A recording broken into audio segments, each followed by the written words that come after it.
Do me a favor, get a shot of those mountains breaking through the clouds, because this is the reason why if we get this wrong, we're dead. Absolutely. Yeah, there's a mountain right next to Half Moon Bay. So we are going to descend into the clouds now, that close to a peak. IFR immersion. Oh my god, my heading is way off. It'll happen. After another massive break away from instrument training. And we're going to do it in actual conditions. This is where if your wheels aren't down, you can totally forget. Go left here, right. Oh yeah, no, I'm forgetting everything here. Right of course, go left, yeah.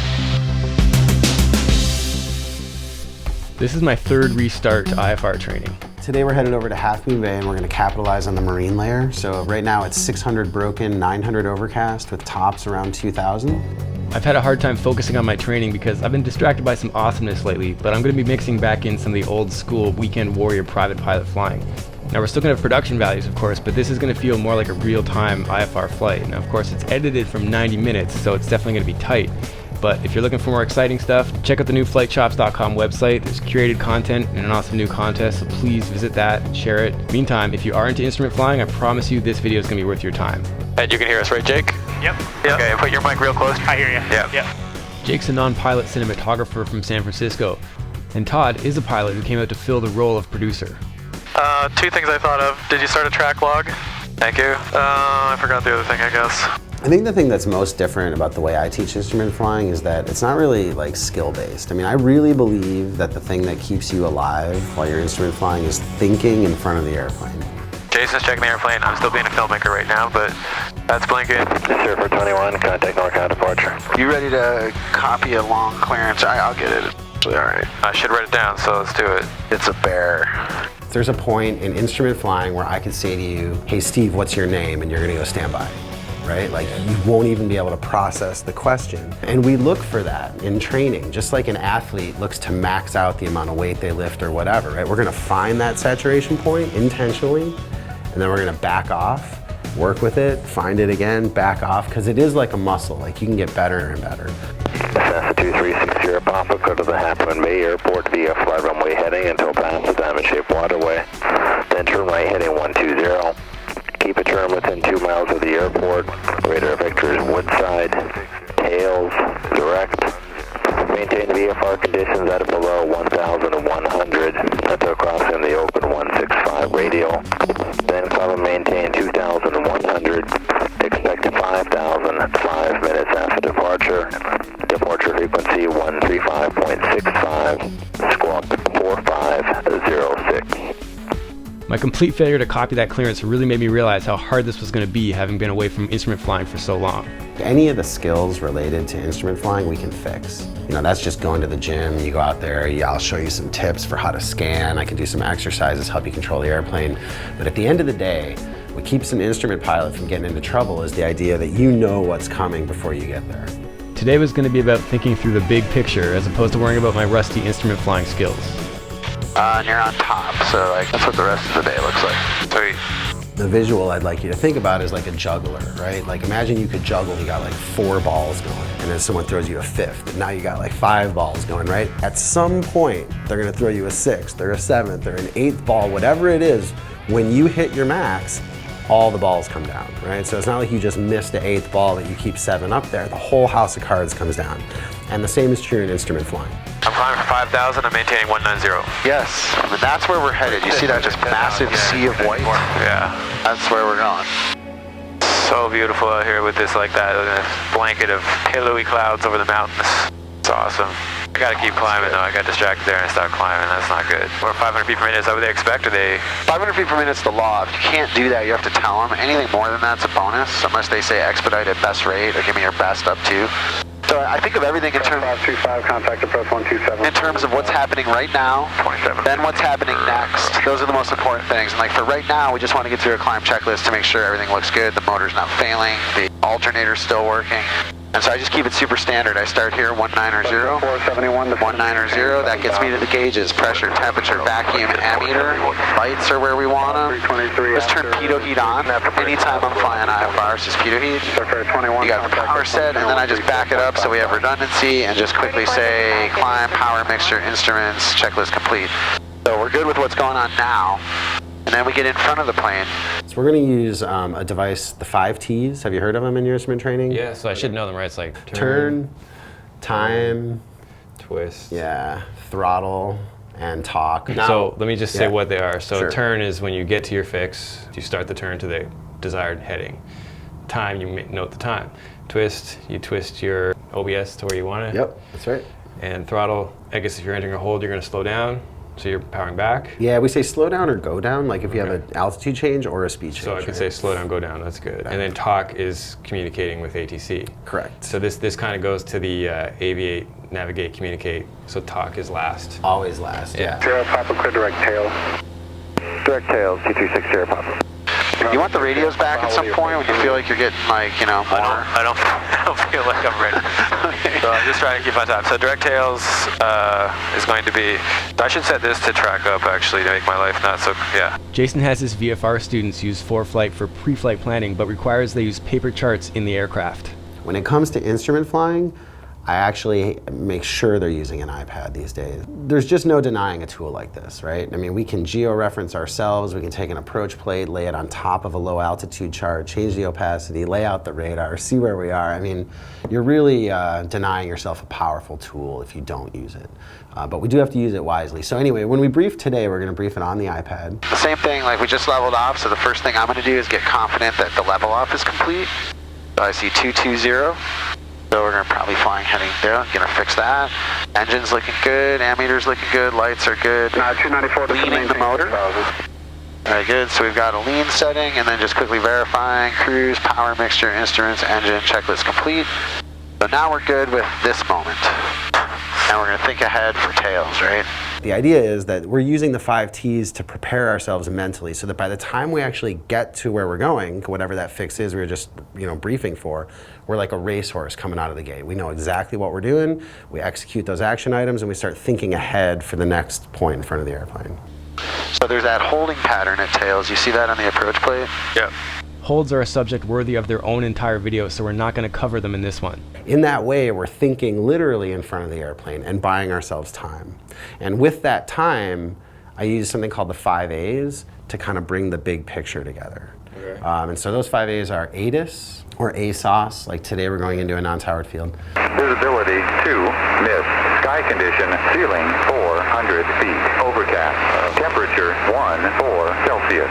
2.14 Celsius. Altimeter, which is the altimeter on the ground where you're going to fly the approach. We simply just write it down. We don't twist it in until we're cleared for the approach. So we got our ASOS or our ATIS, and we have our altimeter. Those are the first 2 A's done right away. But we can't put this altimeter in until we're cleared for the approach because we're still talking to NorCal, right? ATIS, altimeter, approach briefing. So we brief our approaches. The next day would be briefing the approach, but I don't think we're going to have time in the next mile. No. So maybe let's just hold there. We got a lot done. Avionics, making sure that the radios are tuned, identified, and set for whatever approach we just briefed. And airplane, meaning before we cross the final approach fix, we want a GUMPS check. We want to make sure the wheels are down, props full forward. Now I ask you, do you remember the 2 things we're going to do in 2 miles? We're going to turn and twist. Yeah, turn left to 144. and twist. to 324. Excellent. Good. So we're still in front of the plane, and we got 2 of our A's done.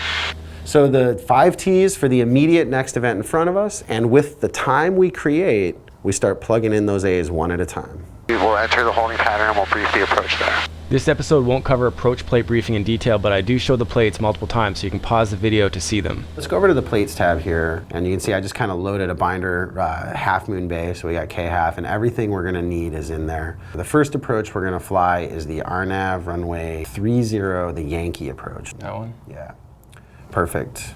I was somewhere between nervous and excited about facing actual IMC for the first time in a while. So we're approach briefed, so we're good on avionics, we've activated the approach. All we have to do is come out of OBS mode. IFR flights lull you into complacency, right? You take off and you fly, cruise for like an hour and a half.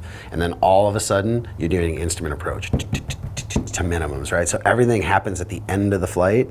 Things come at you really fast, and staying in front of the airplane using the 5 T's on an approach like this is really quite tricky. Yeah, I'm glad you're on the radios because I'm barely paying attention to it. Okay. It's also not helpful that this is completely not my stomping ground at all, so there's nothing, zero familiar. I know. And Just have fun flying in the clouds. It's going to be a lot of fun. Yeah, I'm really not current on 172 either, actually. I'm flying Chipmunks and Stearman. So yeah, my recent flying has been totally old school, but it was fun to use the new tools fully planning and briefing this flight on the iPad. Often when I'm flying IFR, I'll just start with putting in, the departure point and then put in the destination and use the route advisor to suggest to me not only what are some good routes, but actually what air traffic control is currently clearing.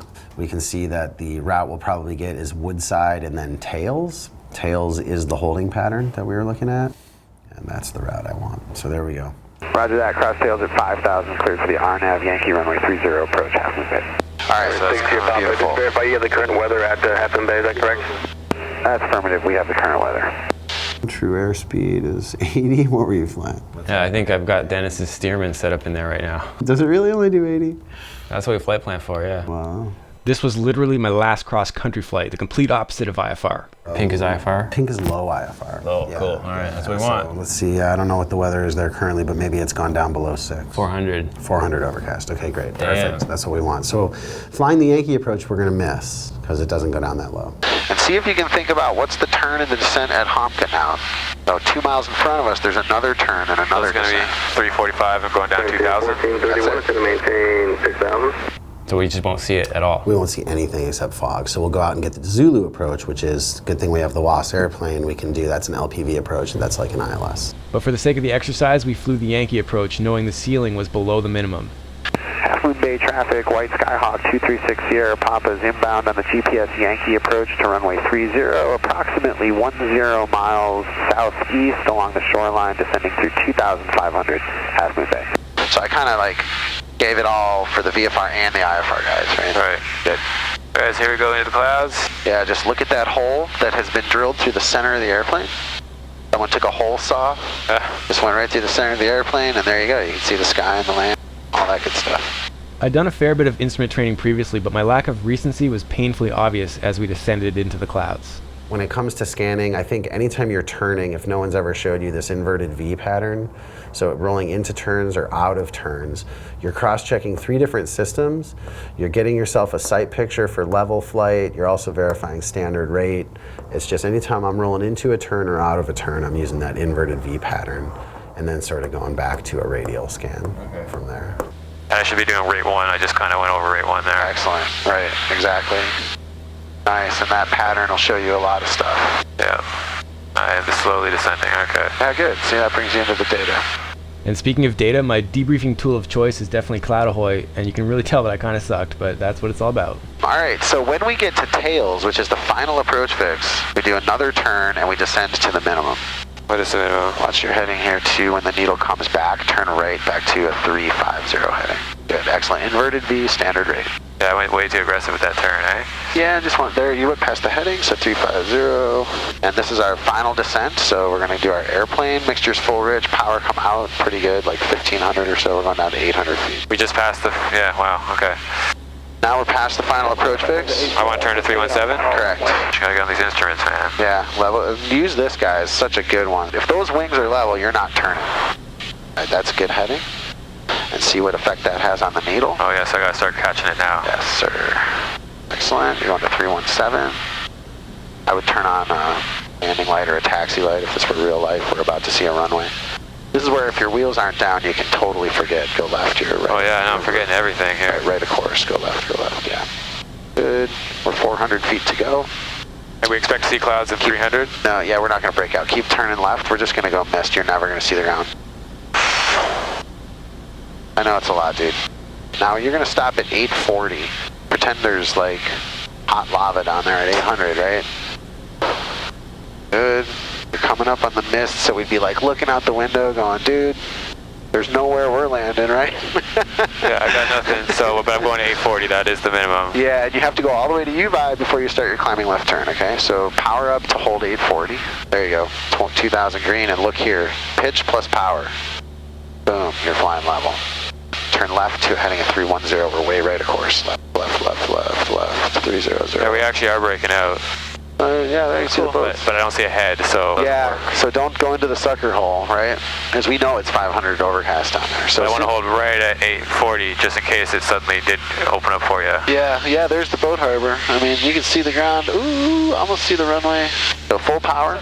Full power, here we go. You can activate GPS missed approach. Boom, and it's right here. Just fly that needle climbing, left turn.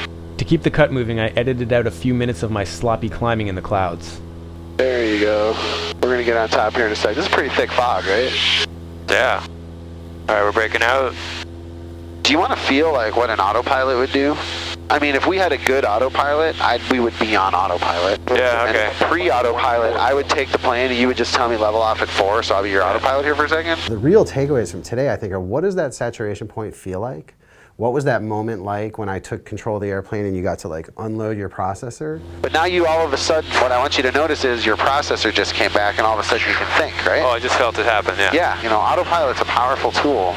Because in the real world, when you start to fall behind the airplane and get saturated like that, you have to have tools to kind of unload yourself, get your brain back in the game, get out in front of the airplane and fix the problem, you know? And I feel like that's where people really get into trouble. So the first thing I'll do is clear this mess from the previous stuff. Yeah, just get rid of that plate. We're now doing the GPS Zulu runway 30 approach. So autopilot is flying for me right now. So yes. I'm going to make sure nothing's failing. I'm going to get back to this. Good. And get my plate out. And the realisticness of what we're doing is this approach will get us below the clouds. This is like an ILS. This is an LPV approach with vertical guidance. All right, so I have the plate up. You want to just go ahead and brief it then, yeah? Yes. So how low is 363?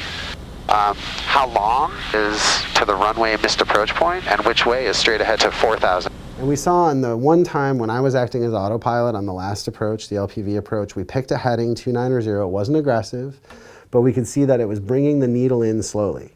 That's all you need. Okay, we're descending on glide path now, you see that? So we're at a 500 foot per minute descent following the glide path, turning right to pick up the lateral course, and we're about to cross the final approach fix. Did we ever finish this briefing? How low, how long, and which way? Yeah, when I get to the bottom and I have those 3 data points, I'm done. So avionics are good. Now airplane, we're inside the final approach fix, so mixture should be rich, lights should be on, wheels should be down. That's like your GUMPS check, right? All right, so we're pretending we're still on autopilot? Yeah, I mean, this autopilot could do this. You could take over anytime you want. So now I'm going to hand fly. Just like an ILS. You got it? What's my heading supposed to be? 303. 303. Okay, so I got it. All right, you got the airplane.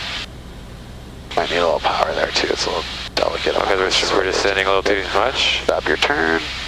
Just stop the turn. Yeah, man. Gotta go back to the left. We're losing the course. Go back to the west. How long did it take me from taking it to be off course? 3 seconds. Go back left. We need a good left turn. So I'm above glide slope and left of course. Yes, sir. But you're looking pretty good. See that 290. The main thing is we didn't chase the needle. We waited and it came in. So now you're gonna have to go right 5 degrees. That's bracketing. So it's going to start happening fast because we're getting the skinny end of the funnel, right? Right, exactly. We're 2.5 miles away. Right there, hold that heading. Good, so don't chase needles, just hold that, that'll work. You're looking good. Just hold what you got, just fly, yeah, right there for a minute and measure the effectiveness on the needles. 1,000 feet, descending 363. Yep, I have ground, keep going, 900, descending 363. Power back a little bit, keep that descent coming. Yeah, excellent. Yeah, because I'm climbing back into it, right? Yeah, you just want to keep coming down. The clouds are low. 800 descending 363. I'm going to tell you to look out the window in a minute or two. 700 descending 363. I'm diving, man. What the hell? You're doing all right. Keep coming down. 600 descending 363. Start to look out your front window. Keep coming down. Got nothing yet. Man, I just went way left of course. 500 descending way right of course. 363. Good. So turn left. Right, looking out. Yep, good. Is that the runway right there? There it is. You see it? Yeah, you can land today, right? All right, let's go around. Full power. It wasn't pretty, but we got it to work. Right. That's how, I mean, this is the approach that would have gotten you to breakfast this morning here in Half Moon. So if you're still here, thanks for sticking it out to the end. I tried really hard to get this one down under 20 minutes. There's still more great stuff to share from the content we shot here, and I'll be sharing some uncut versions for the Patreon supporters. And I want to thank the sponsors as well. I'm honored to be able to give away all this stuff. It's gotten so big that we now have multiple winners, and the featured prize this month is the $5,000 tuition for the mountain flying adventure from the Finer Points. Please visit flightshops.com for your chance to win it and share the link. And hitting the subscribe and like buttons put the videos in the YouTube algorithm so they get shared more widely. And of course, keep your flight chops sharp. Turn, and we're going to go 5 miles. Isn't that so much easier than a time? Yes. It's like, boom, man, it's right on your GPS. Hey, Steve, you want to dismiss that thing on your iPad? Thank you. What did it tell me? To publish flight chops tomorrow. All right.